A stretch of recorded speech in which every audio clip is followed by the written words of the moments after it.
മറ്റു വാർത്തകളിലേക്ക്. മുല്ലപ്പെരിയാർ വിഷയത്തിൽ നിർദ്ദേശവുമായി സുപ്രീം കോടതി. പുതിയതായി രൂപീകരിച്ച മേൽനോട്ട സമിതി തമിഴ്നാട് ഉന്നയിക്കുന്ന വിഷയങ്ങൾ പരിഗണിക്കണമെന്ന് കോടതി. ഇരുഭാഗത്തും സ്വീകാര്യമാകുന്ന പരിഹാരം കണ്ടെത്തണം. തർക്കമുണ്ടെങ്കിൽ മേൽനോട്ട സമിതി കോടതിക്ക് റിപ്പോർട്ട് നൽകണം. ഡാമുമായി ബന്ധപ്പെട്ട മറ്റ് ഹർജികൾ ചീഫ് ജസ്റ്റിസിന്റെ ബെഞ്ചിന് മുന്നിൽ ലിസ്റ്റ് ചെയ്യാനും നിർദ്ദേശം നൽകി. ധനസുമോദ് വിവരങ്ങൾ നൽകും. ധനസുമോദ്, മേൽനോട്ട സമിതി ഡാമുമായി ബന്ധപ്പെട്ട എന്തൊക്കെ വിഷയങ്ങൾ പരിഗണിക്കണം എന്നാണ് നിർദ്ദേശിച്ചത്?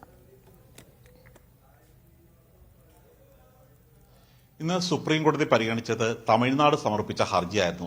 തമിഴ്നാട് തുടർച്ചയായി പറയുന്നത് അവിടെ ഡാം ശക്തിപ്പെടുത്തുന്നതിന് വേണ്ടി മരങ്ങൾ മുറിക്കാൻ പോലും കേരളം സമ്മതിക്കുന്നില്ല എന്നുള്ളൊരു കാര്യമാണ്. അതുകൊണ്ട് ഈ സമയത്ത് തന്നെ കേസ് പരിഗണിച്ച ജസ്റ്റിസ് സൂര്യകാന്ത് പറഞ്ഞത് ഈ തമിഴ്നാടിന്റെ ഏതിടപെടലും കേരളത്തിന് വലിയ തരത്തിലുള്ള ഒരു വിരുദ്ധമായ, കേരളത്തിന് അപകടം പറ്റും എന്ന തരത്തിലുള്ള ഒരു നിലപാടാണ് പലപ്പോഴും ഉയരുന്നത്. ഇത് ശരിയല്ല എന്നുള്ളൊരു കാര്യമാണ് പ്രധാനമായും ചൂണ്ടിക്കാട്ടിയത്. മാത്രമല്ല, ഇതുപോലുള്ള കാര്യങ്ങൾ തർക്കിക്കാനും പ്രശ്നവും ഹർജിയുമായി സുപ്രീം കോടതിയിൽ എത്തേണ്ട കാര്യമില്ല.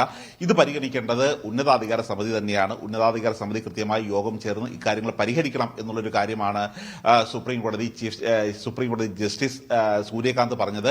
ഇതിന് ഈ കാര്യങ്ങൾ 2 ആഴ്ചക്കുള്ളിൽ തന്നെ യോഗം വിളിച്ച് 2 സംസ്ഥാനങ്ങളെയും കേട്ട ശേഷം അത് പരിഹരിച്ച് അതിന്റെ റിപ്പോർട്ട് 4 ആഴ്ചക്കുള്ളിൽ സുപ്രീം കോടതിയിൽ സമർപ്പിക്കാനാണ് പറഞ്ഞത്. അതേസമയം തന്നെ സുരക്ഷയുമായി ചോദ്യം ചെയ്ത് തമിഴ്നാടിനെതിരായിട്ടുള്ള നിരവധി ഹർജികൾ സുപ്രീം കോടതിയിലുണ്ട്. അത് ഇപ്പോൾ 3-അംഗ ബെഞ്ചാണ് പരിഗണിച്ചിരിക്കുന്നത്.